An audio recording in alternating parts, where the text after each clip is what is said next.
नमस्कार। आकाशवाणी से प्रस्तुत है समाचार प्रभात।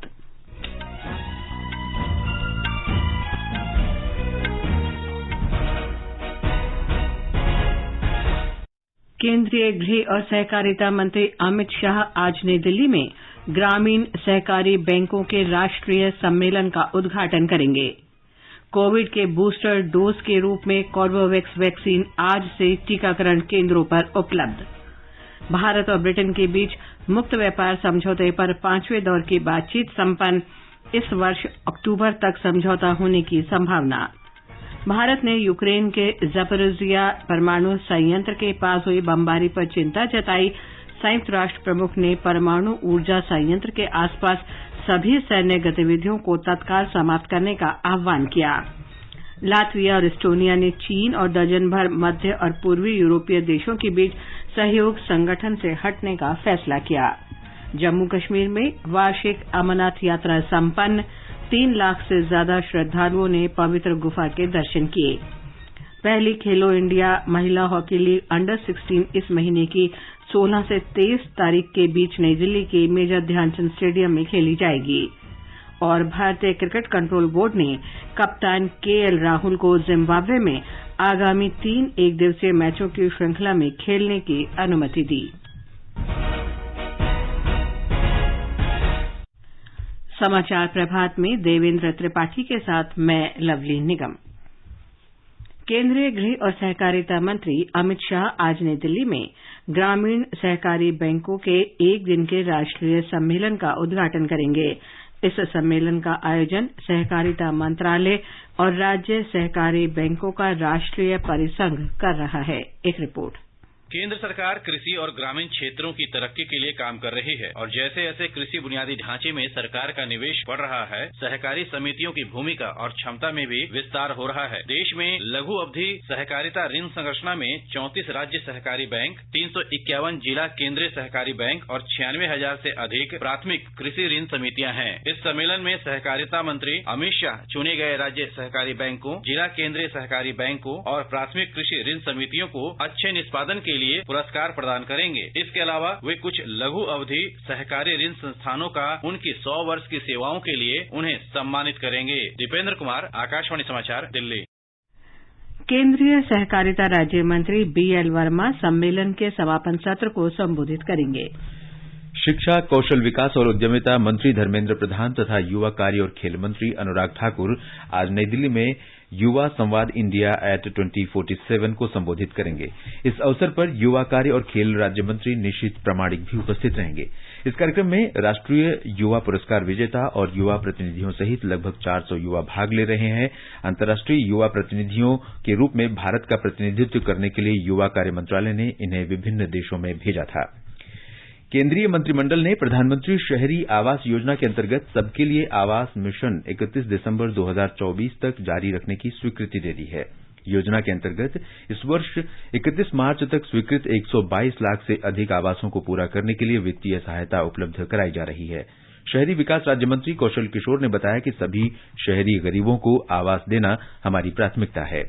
शहरी क्षेत्र में जिन लोगों को भी आवास अभी रह गए हैं मिलने के लिए, उन सभी लोगों को आवास उपलब्ध कराने का काम किया जाएगा। सभी राज्यों की जितनी भी डिमांड भेजेंगे शहरी क्षेत्र में, सभी डिमांड पूरी की जाएगी। हाउस फॉर ऑल योजना है, सभी को घर देने की योजना है, इसलिए कोई भी बचेगा नहीं, सभी को आवास दिए जाएंगे जिनको आवास की जरूरत है। हमारी केंद्र सरकार 1.5 लाख रुपए देती है और राज्य सरकार को 1 लाख रुपए देना होता है। 2,50,000 रुपया दिया जाता है आवास बनाने के लिए जिन लोगों के पास भूमि है, और अगर नहीं है एक आवास बना है तो आवास के ऊपर भी आवास बनाने के लिए उनके परिवार के किसी व्यक्ति को या भाई को वो आवास देने का काम हमारी सरकार करती है। श्री जगदीप धनखड़ ने देश के 14वें उपराष्ट्रपति के रूप में शपथ ली। राष्ट्रपति द्रौपदी मुर्मू ने राष्ट्रपति भवन में श्री धनखड़ को शपथ दिलाई। मैं जगदीप धनखड़ ईश्वर की शपथ लेता हूं कि मैं विधि द्वारा स्थापित भारत के संविधान के प्रति सच्ची श्रद्धा और निष्ठा रखूंगा तथा जिस पद को मैं ग्रहण करने वाला हूं उसके कर्तव्यों का श्रद्धापूर्वक निर्वहन करूंगा। शपथ ग्रहण समारोह में प्रधानमंत्री नरेंद्र मोदी, पूर्व राष्ट्रपति रामनाथ कोविंद, लोकसभा अध्यक्ष ओम बिरला, रक्षा मंत्री राजनाथ सिंह और कई केंद्रीय मंत्री उपस्थित थे। जगदीप धनखड़ 6 अगस्त को उपराष्ट्रपति चुने गए थे। उन्हें लगभग 75% मत मिले थे। उन्होंने विपक्ष की उम्मीदवार मार्गरेट अल्वा को हराया। श्री धनखड़ को 2019 में पश्चिम बंगाल का राज्यपाल नियुक्त किया गया था। देश में इस वर्ष जुलाई महीने के दौरान कुल कोयला उत्पादन 11.37% बढ़कर 6 करोड़ टन हो गया है। जुलाई में शीर्ष 37 कोयला खानों में से 24 खानों का उत्पादन 100% से अधिक था। कोयला मंत्रालय ने कहा कि इस वर्ष जुलाई में कुल बिजली उत्पादन भी पिछले वर्ष जुलाई की तुलना में 4.29% अधिक हुआ है। निर्वाचन आयोग ने एशियाई क्षेत्रीय मंच की कल नई दिल्ली में एक वर्चुअल बैठक आयोजित की। बैठक का शीर्षक था चुनावों को समावेशी, लोगों की पहुंच के भीतर और सहभागिता युक्त बनाना। इस अवसर पर मुख्य निर्वाचन आयुक्त राजीव कुमार ने कहा कि लोकतंत्र और लोकतांत्रिक संस्थाएं तभी फलती फूलती हैं जब सभी वर्गों का समान रूप से प्रतिनिधित्व हो। मुख्य निर्वाचन आयुक्त ने कहा कि चुनाव प्रबंधन निकायों को लगातार अपना मूल्यांकन करते रहना चाहिए और निर्वाचन प्रक्रिया के दौरान उभरती चुनौतियों से मुकाबला करने के लिए खुद को मजबूत बनाना चाहिए। ई कॉमर्स इकाइयों को विनिर्माण, उद्यम, उत्पादन का देश, एमआरपी, विनिर्माण, एक्सपायरी की तिथि, बेस्ट बिफोर यूज या वस्तु कितने समय तक उपयोग करने लायक है और कंज्यूमर केयर नंबर इत्यादि का ब्यौरा देना अनिवार्य है। उपभोक्ता मामले विभाग, भारत सरकार द्वारा जनहित में जारी। जागो ग्राहक जागो। समाचार प्रभात में आपका फिर स्वागत है। कोविड टीकाकरण केंद्रों पर आज से बूस्टर डोज के रूप में कॉर्बेवैक्स उपलब्ध कराया जा रहा है। इस टीके की निर्माता कंपनी बायोलॉजिकल ई का कहना है कि उसने केंद्र सरकार को 10 करोड़ वैक्सीन डोज उपलब्ध कराई हैं। ये टीके आज से कोविन ऐप पर सरकारी और प्राइवेट केंद्रों में बूस्टर डोज के रूप में उपलब्ध रहेंगी। निजी कोविड टीकाकरण केंद्रों पर कॉर्बेवैक्स का मूल्य जीएसटी सहित ₹250 प्रति डोज रखा गया है। लक्षित उपभोक्ताओं के लिए इसका मूल्य कर और प्रशासनिक शुल्कों सहित ₹400 प्रति टीका रखा गया है। देश का कोविड टीकाकरण कवरेज 207 करोड़ 45 लाख को पार कर गया है। कल 14 लाख से अधिक टीके लगाए गए। केंद्रीय स्वास्थ्य मंत्रालय ने बताया है कि 102 करोड़ 11 लाख टीके पहली डोज और 93 करोड़ 71 लाख से अधिक टीके दूसरी डोज के रूप में लगाए गए। मंत्रालय ने बताया है कि स्वास्थ्य देखभाल कार्यकर्ताओं, अग्रिम पंक्ति के कर्मियों और 18 वर्ष से अधिक आयु के लोगों को 11 करोड़ 61 लाख से अधिक एहतियाती डोज दी गई हैं। राष्ट्रीय राजधानी दिल्ली में कल कोरोना संक्रमण के कुल 2,726 नए मामलों का पता लगा। दिल्ली सरकार ने बताया कि पिछले 24 घंटे में 2,085 लोग उपचार के बाद स्वस्थ हुए, जबकि 6 लोगों की इस दौरान मृत्यु हो गई। इस समय दिल्ली में कोरोना संक्रमित 8,840 लोगों का उपचार चल रहा है। अमरनाथ यात्रा कल जम्मू कश्मीर में संपन्न हो गई।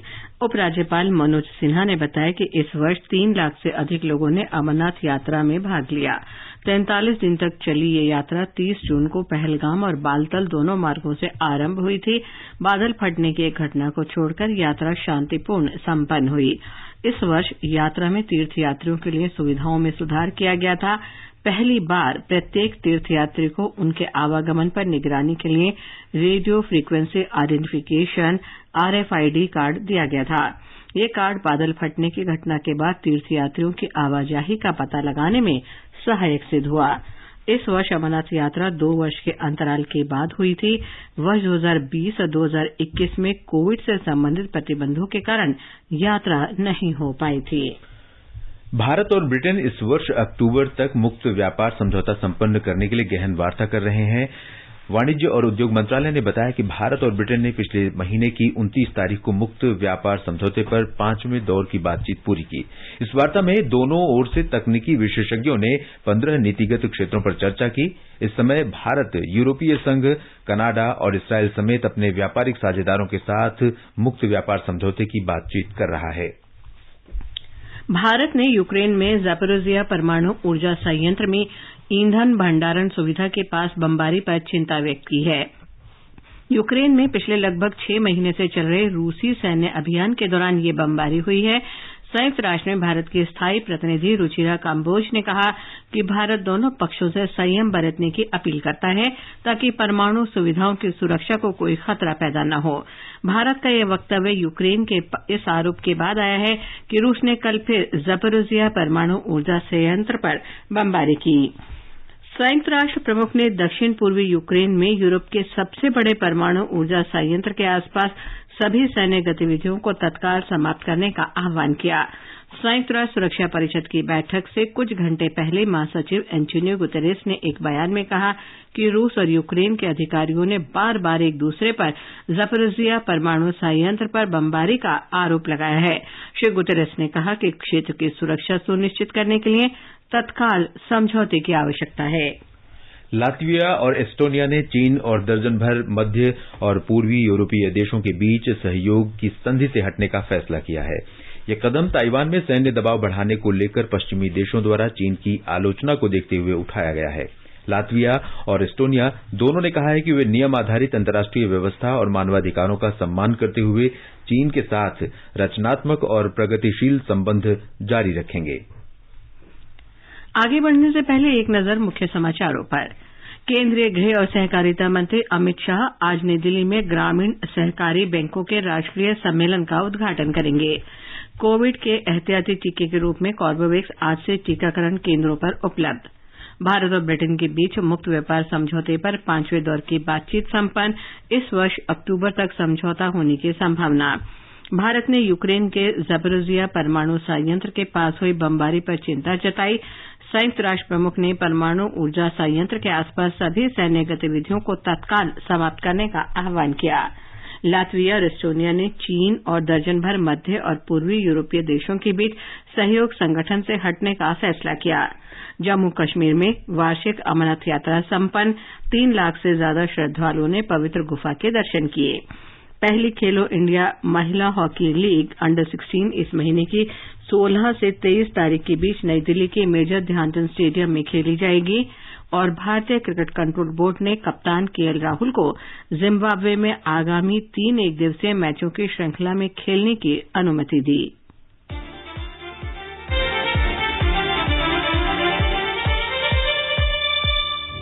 अगर आप स्टार्टअप करने की सोच रहे हैं तो देरी क्यों?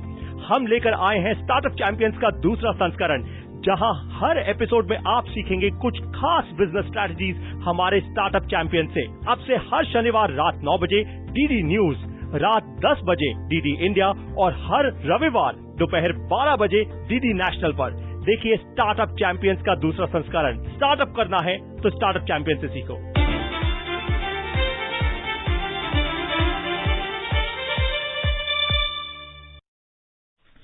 सूचना और प्रसारण मंत्री अनुराग सिंह ठाकुर और संस्कृति मंत्री जी किशन रेड्डी आज नई दिल्ली में बढ़े चलो कार्यक्रम के ग्रैंड फिनाले में भागीदारी करेंगे।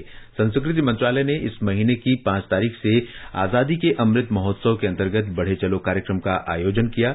भारत के 70 शहरों में 7 दिनों के शानदार प्रदर्शन के बाद आज नई दिल्ली के तालकटोरा स्टेडियम में ग्रैंड फिनाले के साथ ये कार्यक्रम संपन्न होगा। युवा दिलों में देश के प्रति प्रेम की गहरी भावना जागृत करने के लिए बढ़े चलो कार्यक्रम युवाओं पर केंद्रित है। समापन कार्यक्रम इंडियन आइडल्स पवनदीप रंजन और अरुणिता कांजीलाल के प्रदर्शन सहित सितारों से सुसज्जित होगा। भारत इस महीने की 15 तारीख को अपनी स्वाधीनता के 75 वर्ष पूरे करेगा। इस वर्ष का स्वाधीनता दिवस आजादी का अमृत महोत्सव समारोह के दौरान मनाया जाएगा। स्वाधीनता दिवस समारोह के उपलक्ष्य में आकाशवाणी समाचार एक विशेष श्रृंखला इंडिया एट 75 का प्रसारण कर रहा है। आज का विषय है भारत विश्व का औषधालय। भारत के स्वास्थ्य क्षेत्र ने विश्व में भरोसा अर्जित किया है, जिस कारण इसे विश्व का औषधालय कहा जा रहा है। भारत का उभरता औषधि उद्योग न केवल नवाचार और रोजगार सृजन का स्रोत है, बल्कि ये आवश्यकता पड़ने पर वैश्विक स्वास्थ्य देखरेख का प्रदाता भी बन जाता है। कोविड महामारी के दौरान भारत ने कई देशों को अमूल्य औषधि भेजकर अंतर्राष्ट्रीय सहयोग में अनुकरणीय कार्य किया। व्यापक स्तर पर उच्च गुणवत्ता कम लागत की औषधि का उत्पादन करने की भारत की प्रतिबद्धता और क्षमता ने कोविड महामारी से लड़ाई में विश्व की सहायता की है।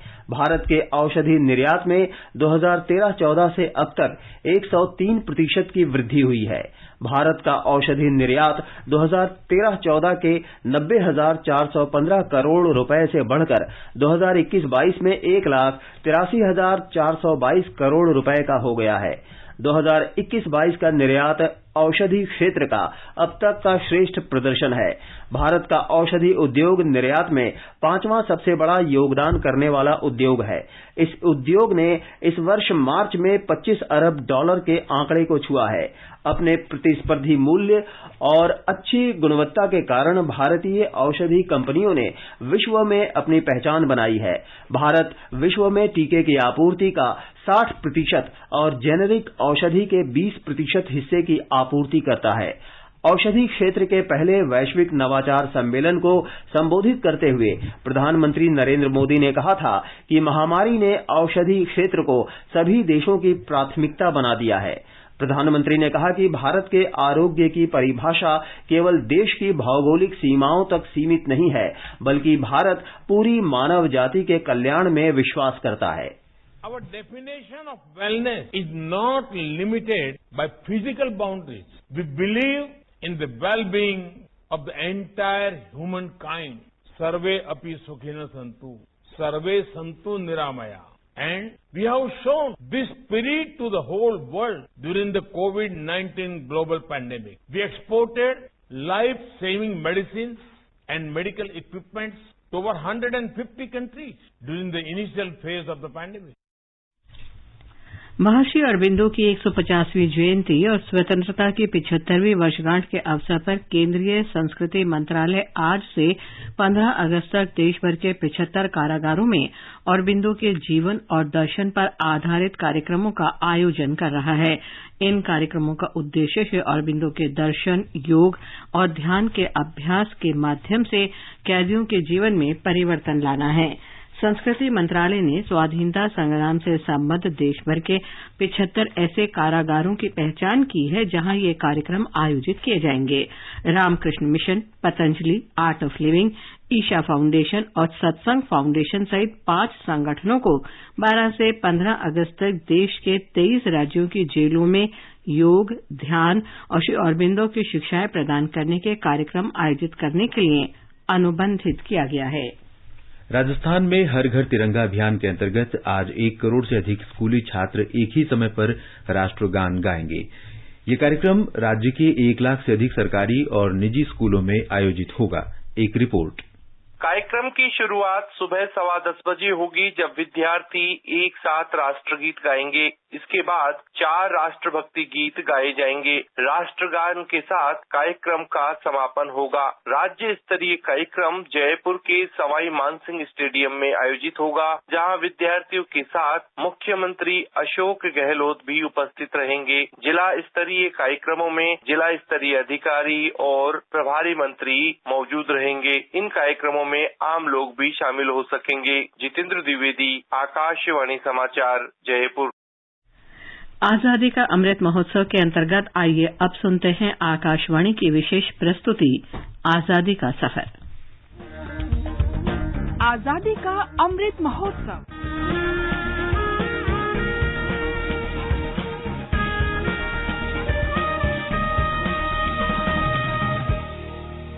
आजादी का सफर आकाशवाणी समाचार के साथ एक राष्ट्र का उदय। भारत का गौरवशाली स्वतंत्रता संग्राम आधुनिक विश्व में घटित महानतम संघर्षों में एक है। आकाशवाणी समाचार रोज आपके लिए लेकर आता है इस स्वतंत्रता आंदोलन की एक झलक।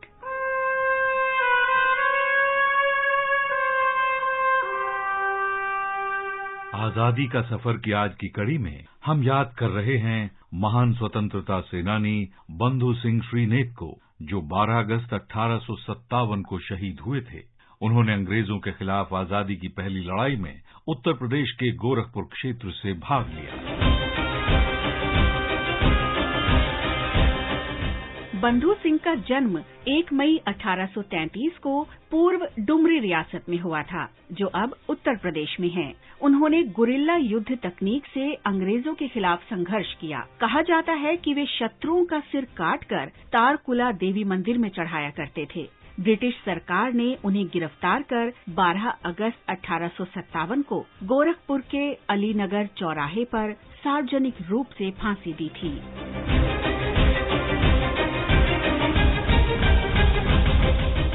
बताया जाता है कि फांसी देने वाला जल्लाद उन्हें फांसी देने में 7 बार नाकाम रहा, क्योंकि तारकुला देवी की महिमा से रस्सी बार बार टूट जाती थी। जब बंधु सिंह ने तारकुला देवी से स्वयं प्रार्थना की, तब जाकर 8वीं बार में जल्लाद को सफलता मिली।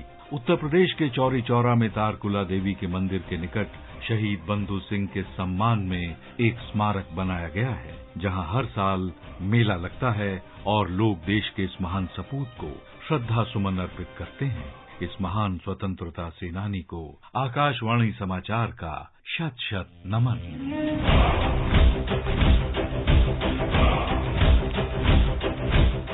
आज हम स्वतंत्रता सेनानी अजमीर को भी याद कर रहे हैं, जिन्होंने 1857 में आजादी की पहली लड़ाई में भाग लिया था। अजमीर ने आंदोलनकारियों का एक समूह बनाया और बॉम्बे प्रेसिडेंसी के विभिन्न स्थानों में ब्रिटिश सेना से मोर्चा लिया। एक हमले के दौरान उन्हें गिरफ्तार कर लिया गया और ब्रिटिश शासन के खिलाफ विद्रोह भड़काने के आरोप में उन पर मुकदमा चलाया गया। उन्हें 10 साल के सश्रम कारावास की सजा देकर अंडमान द्वीप भेज दिया गया। वहां कारागार में ही 12 अगस्त 1859 को उनकी मृत्यु हो गई। इस महान देशभक्त को हमारी भावभीनी श्रद्धांजलि।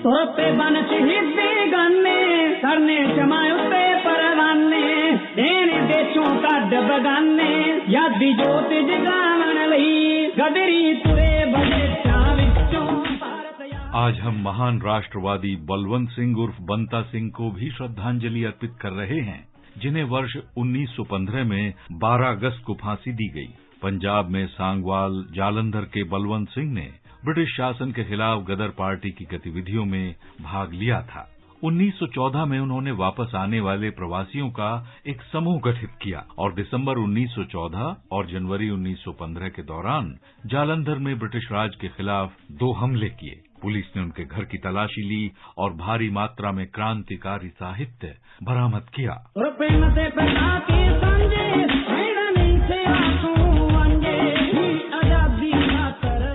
बलवंत सिंह ने पंजाब के अमृतसर और नंगल कला में ब्रिटिश सेना के खिलाफ हमले का नेतृत्व किया।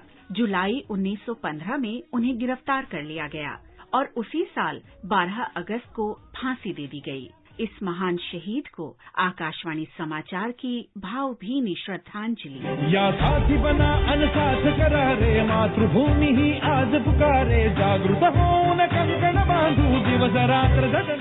आज हम आंदोलनकारी बल भीम खटावकर का भी स्मरण कर रहे हैं, जिनका जन्म हुआ था वर्ष 1900 में 12 अगस्त को महाराष्ट्र के सतारा जिले के पुसेसा वाली गांव में। भारत छोड़ो आंदोलन के दौरान महात्मा गांधी के करो या मरो के नारे ने बल भीम खटावकर को प्रेरित किया और वो सतारा के खाटव तालुके में स्वतंत्रता संग्राम में शामिल हो गए।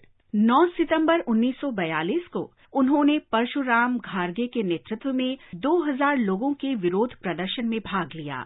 देशभक्ति गीत गाते और राष्ट्रभक्ति के नारे लगाते लोग वदुज कचहरी भवन पर कांग्रेस का तिरंगा ध्वज फहराने के लिए बढ़े।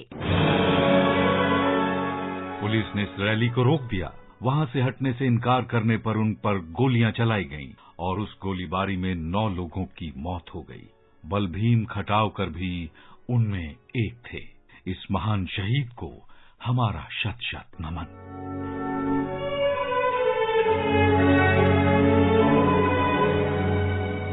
आज हम भारत छोड़ो आंदोलन में शामिल मध्य प्रदेश के रीवा जिले के विद्यार्थी आंदोलनकारी लाल पद्मधर सिंह को भी याद कर रहे हैं।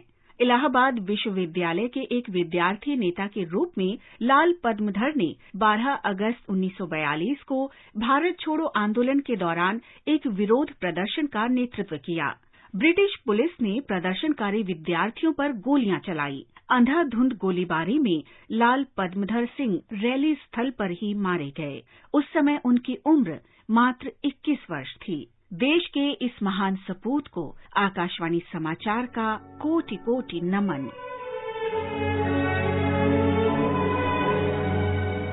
और अब आकाशवाणी समाचार के साथ आजादी का सफर की ये कड़ी संपन्न होती है। कल फिर मिलेंगे एक नई कड़ी के साथ।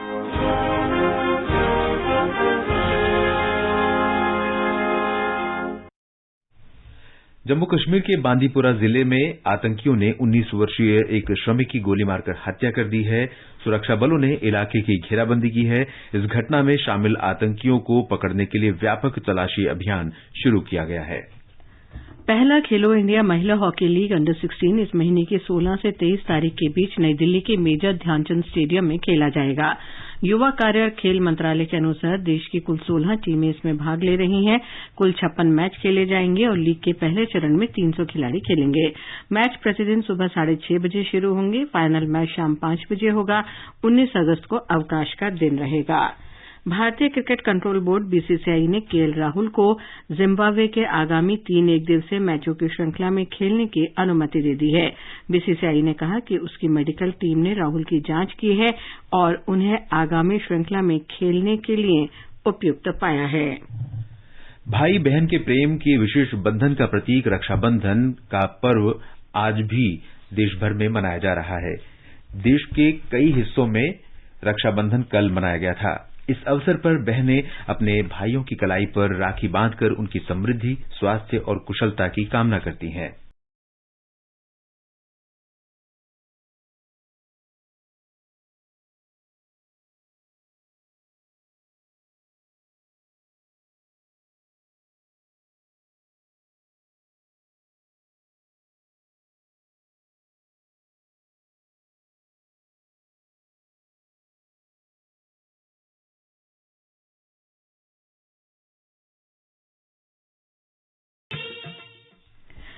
और देवेंद्र, अब बताएं आज के समाचार पत्रों में क्या विशेष है? जी लवलीन, अखबारों ने आज अलग अलग खबरों को प्रमुखता दी है। सुप्रीम कोर्ट की टिप्पणी की मुफ्त चुनावी वादे और समाज कल्याण योजनाओं में फर्क है, राष्ट्रीय सहारा की पहली खबर है। पत्र ने शीर्ष अदालत के हवाले से लिखा है, अर्थव्यवस्था को नुकसान और जन कल्याण के बीच रखना होगा संतुलन। जम्मू कश्मीर के राजौरी जिले में आत्मघाती हमले की बड़ी साजिश के नाकाम करने को दैनिक भास्कर और जनसत्ता ने पहली खबर बनाया है। उधर पुलवामा में हर घर तिरंगा रैली में जुटी हजारों युवाओं की भीड़ को अमर उजाला ने सचित्र देते हुए नापाक मंसूबों का जवाब बताया। रक्षाबंधन के अवसर पर कल प्रधानमंत्री कार्यालय में काम करने वाले कर्मचारियों की बच्चियों द्वारा श्री नरेंद्र मोदी को राखी बांधने की खबर सभी अखबारों ने सचित्र दी है।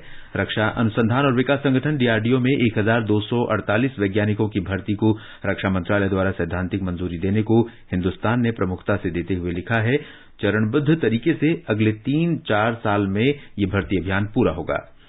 महाराष्ट्र में आयकर विभाग द्वारा 390 करोड़ रुपए की बेनामी संपत्ति जब्त करने को राजस्थान पत्रिका ने आयकर विभाग की बड़ी कामयाबी बताया है। संयुक्त राष्ट्र में जैश-ए-मोहम्मद के अब्दुल रऊफ अजहर को वैश्विक आतंकवादी घोषित करने के प्रस्ताव पर चीन द्वारा बाधा डालने को दैनिक जागरण ने चीन का दोहरा चरित्र कहा। दिल्ली में मास्क न लगाने पर 500 रुपए का जुर्माना को हिन्दुस्तान ने कोरोना के बढ़ते मामलों को देखते हुए उठाया गया कदम बताया है। नवभारत टाइम्स की सुर्खी है, खतरा बड़ा नहीं पर टला नहीं। पत्र लिखता है, अब सख्ती होगी मास्क नहीं पहनने वालों पर। विश्व का सबसे लंबा इलेक्ट्रिक हाईवे होगा ऑस्ट्रेलिया में, राजस्थान पत्रिका की खबर है। पत्र ने इसे समय की मांग बताते हुए लिखा है, 200 किलोमीटर से भी कम दूरी पर होंगे चार्जिंग स्टेशन। और अंत में मुख्य समाचार एक बार फिर। केंद्रीय गृह और सहकारिता मंत्री अमित शाह आज नई दिल्ली में ग्रामीण सहकारी बैंकों के राष्ट्रीय सम्मेलन का उद्घाटन करेंगे। कोविड की बूस्टर डोज के रूप में कॉर्बेवैक्स वैक्सीन आज से टीकाकरण केंद्रों पर उपलब्ध। भारत और ब्रिटेन के बीच मुक्त व्यापार समझौते पर 5वें दौर की बातचीत संपन्न। भारत ने यूक्रेन के ज़ैपोरिज़िया परमाणु संयंत्र के पास हुई बमबारी पर चिंता जताई। संयुक्त राष्ट्र प्रमुख ने परमाणु ऊर्जा संयंत्र के आसपास सभी सैन्य गतिविधियों को तत्काल समाप्त करने का आह्वान किया। जम्मू कश्मीर में वार्षिक अमरनाथ यात्रा संपन्न। 3 लाख से ज्यादा श्रद्धालुओं ने पवित्र गुफा के दर्शन किए। पहली खेलो इंडिया महिला हॉकी लीग अंडर 16 इस महीने की 16 से 23 तारीख के बीच नई दिल्ली के मेजर ध्यानचंद स्टेडियम में खेली जाएगी।